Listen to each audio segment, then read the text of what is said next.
Hi guys, Dan Ward here from Mochico Bushcraft with another video. I wanted to talk to you guys today a little bit about survival kits. Now I'm not talking about a bushcraft kit that you would intend on taking out for an overnight or multiple night stay. I'm not talking about an everyday carry kit. I'm not talking about a bug out bag.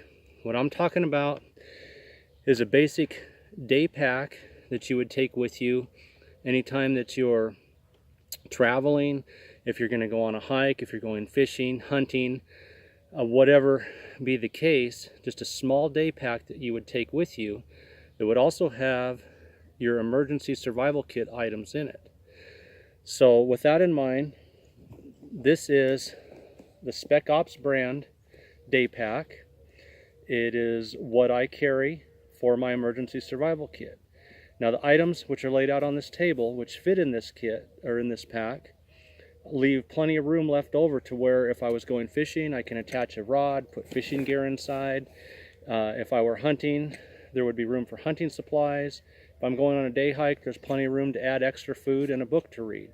All my survival kit items will fit in the pouches and the bottom part of the pack, and like I said, room left over for whatever. So that's an advantage of having your survival kit in a day pack. So what I carry in my day pack, and I recommend to all my students to begin with, is items for emergency shelter and cover. What'll get you into trouble quicker than anything is a sudden change in the weather. I've started out a day in early June up in the mountains where it was sunny and warm, only to have a blizzard hit in the afternoon. I had to do an emergency shelter and get a fire going and wait the storm out, and it can happen to anybody. A couple weeks ago I was caught in a thunderstorm, used one of these items I'll show you in a few seconds to do a quick shelter to get out of the rain and stay dry till the storm passed. So with that in mind, let's talk about cover. One thing that I tell everyone to carry is 55-gallon drum liners. These drum liners are quite a bit heavier and bigger than your average trash bag. I can easily cut a slit in the top, pull this over my head, and use it for an emergency cover. It'll keep me dry, it'll help keep me insulated. What I did a couple weeks ago is I slit the whole side of the bag open, draped it over a piece of cordage between two trees, and just got underneath of it and waited for the rain to stop, and then continued on with my hike after the rain stopped. So they're fairly inexpensive. Like I said, I recommend throwing a couple of these 55-gallon drum liners in your pack. Multiple uses: water catching, emergency poncho, emergency cover, insulation. If the ground's wet, you could fill one up with debris and sit on it. And future videos, I'll show you how to use these in multiple ways. Second item I recommend is the heavy-duty version of the space blanket, also called the sportsman's blanket. You have your reflective foil on the inside, which reflects body heat back on you. And I prefer the bright orange on the outside. Something happens and you need to be rescued, the bright orange will be easily seen. You could use it to signal from an overhead plane that would be looking for you. Same with the reflective liner. If the sun's out and they've got a plane up searching for you, the sun would reflect off that and easily be seen from above. Another item I recommend is a military poncho. I just roll this up, keep it in the bottom of my pack. If a storm hits and I want to keep moving, I'm on my way back to the vehicle, I'll just throw this poncho on. It fits over the top of me, it fits over the top of my pack, and I can keep on moving, get back home safely.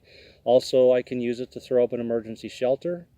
I can wrap up in the trash bag, the space blanket, and put this over the top of both and have 3 layers of insulation if there was a sudden temperature drop or a snowstorm. Again, multiple uses, nice to have, doesn't weigh much, doesn't take up a lot of room. The places on your body where you will lose The majority of body heat, if the temperature drops or a storm hits, rain, snow, cold wind, is your head and your neck.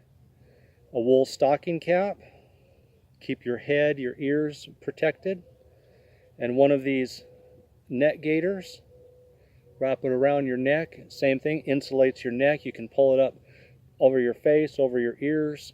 You know, that with the hat combined, you can keep your whole head and neck area insulated and not be losing lots of body heat. Also, you don't want your hands to get cold. Your hands get cold, you lose your dexterity, you need to get a fire going. You can't, your hands are shaking or your fingers are numb. So a pair of wool gloves, I have these, actually they're the mittens that go over the top and then fold back with the Velcro tab if I need to get my fingertips out for a few minutes. Good idea to have. I keep my hands warm, and worst case scenario, cold's already set in. Couple emergency hand warmers. I'll shake them, get them in my hands, get my hands warmed back up, get my dexterity back. Now I can use my fire starting tools and whatever else I need to keep myself out of trouble. And one final item that I like to carry is just, it's a lightweight wool long john top from -33. So if I do feel a drop in temperature, first thing I'm going to do if I'm out, you know, in just a regular shirt, I don't have a coat or something along, is I'm going to slip this on under my shirt and get an extra layer of insulation. Okay, water, extremely important. Pack water with you wherever you go. You might be out hiking or even driving through desert country. There's no water around. Take some extra water in your vehicle. And, you know, I carry 2 stainless steel 32-ounce water bottles with me. I can drop a water purification tablet in, right into the bottle if I need to get water from a creek. Put a bandana, which I also carry in my kit. I have an emergency bandana. I can put it over the top to keep debris from flowing in if I'm filling from a creek. Drop in a water purification tab. I can also boil water. It's stainless steel. I've done this. I've filled it with water, set it right in the flames of the fire, got it boiling, purified drinking water. So carry a couple of these. If you carry a plastic container, bear in mind if it freezes, you know, maybe you're stuck out overnight, your water freezes, how are you going to warm that ice up to melt it into water? With this, right into the flames, and the ice melts and I've got water. So stainless steel water bottles. I also carry, it only weighs 2 ounces. The little Sawyer mini filter comes with the straw. You can drink right out of the creek with the straw. Attach it to the little 32-ounce bag. Refill my water bottles right from the stream. You know, it's simple, fast, easy. I use these regularly in mountain streams all over the Ochoco's, and I've never had a problem. Cutting tools. A simple Mora companion knife will get the job done. It's not what I carry in my bushcraft kit. I carry the Becker BK9 and the new Mora Garberg, which I tested on an earlier video.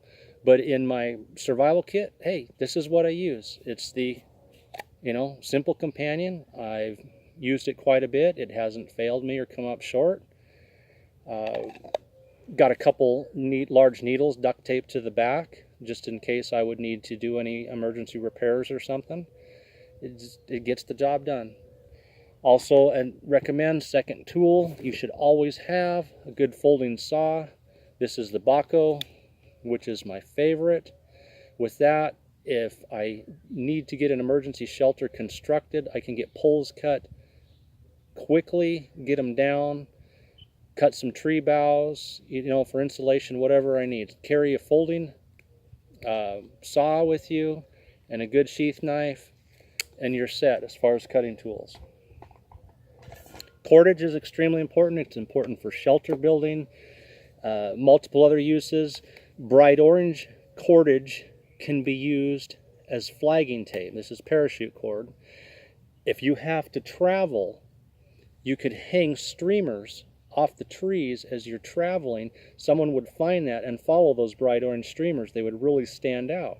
Or if there's a creek down at the bottom of a draw, you need water, you know, you're stranded in your vehicle, you're not sure you can find your way back up. Same thing, just like flagging tape. Cut some short strands, hang them on the trees as you walk down to the creek, follow them right back up to your rig. So it can keep you from getting lost, and it can help people from finding you. It can aid in building shelters, multiple purposes. Again, bright orange. Another handy item for getting a shelter up and running, Gorilla tape. A couple weeks ago when I was in a thunderstorm and I draped my cut open barrel liner over a cordage between two trees, I just used some Gorilla tape to tape it on the top real fast, and it held it in place.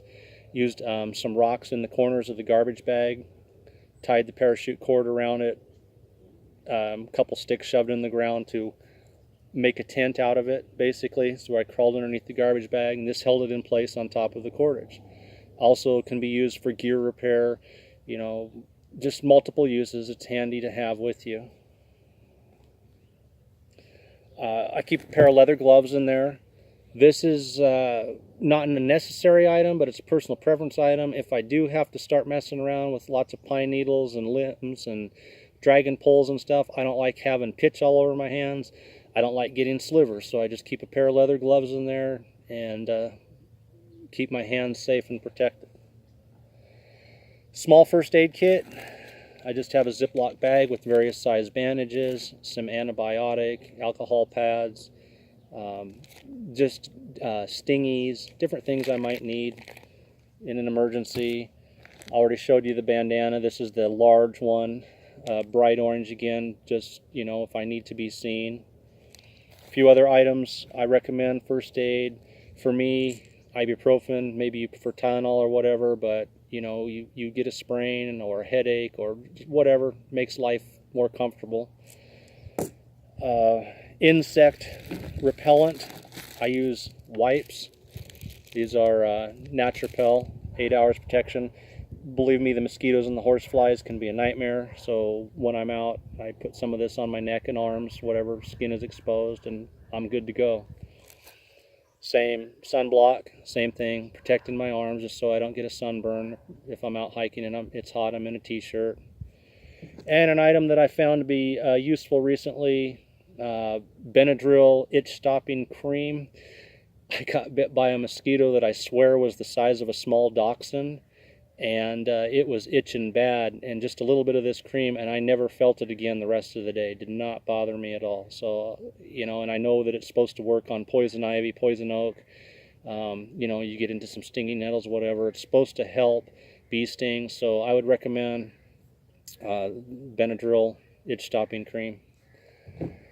Fire starting, guys. You need to get a fire going in an emergency.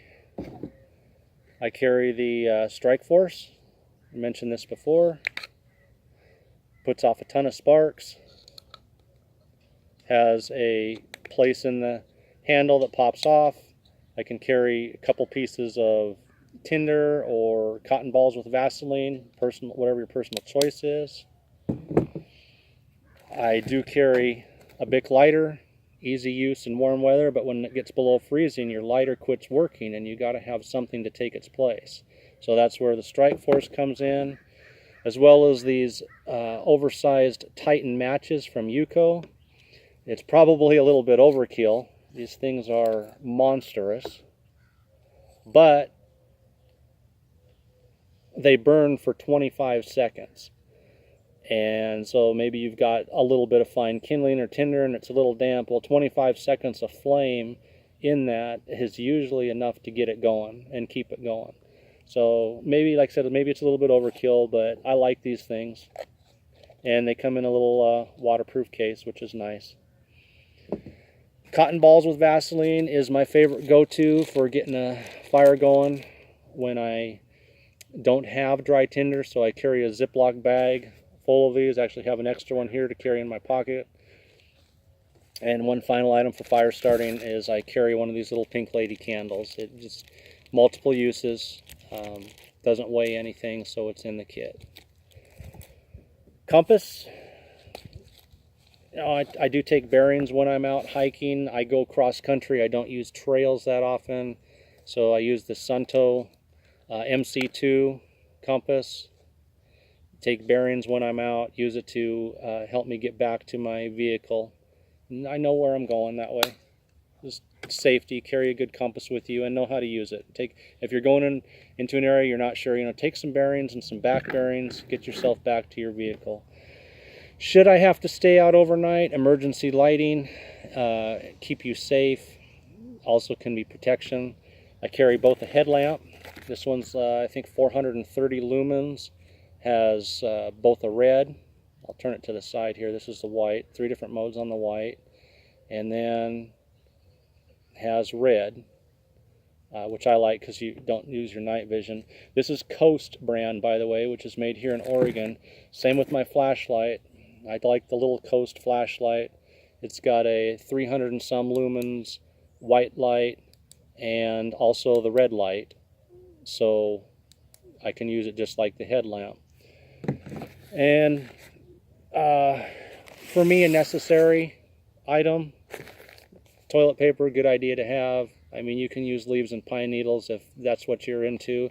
I prefer the comfort of toilet paper, so I always have a roll stuck in my emergency survival kit.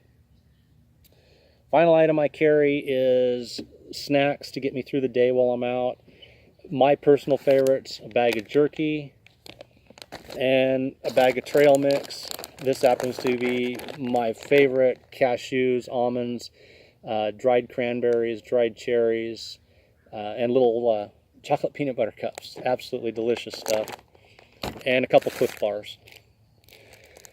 So that's what I carry in my survival kit. As I said, it all fits in a day pack. It doesn't weigh hardly anything. Doesn't fill my day pack. There's lots of room left over. Fishing, hunting, hiking, maybe just going out on a picnic, going out bird watching, whatever it be.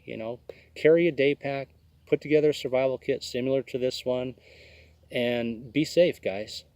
Thanks for tuning in to Ochiko Bushcraft. See you next time.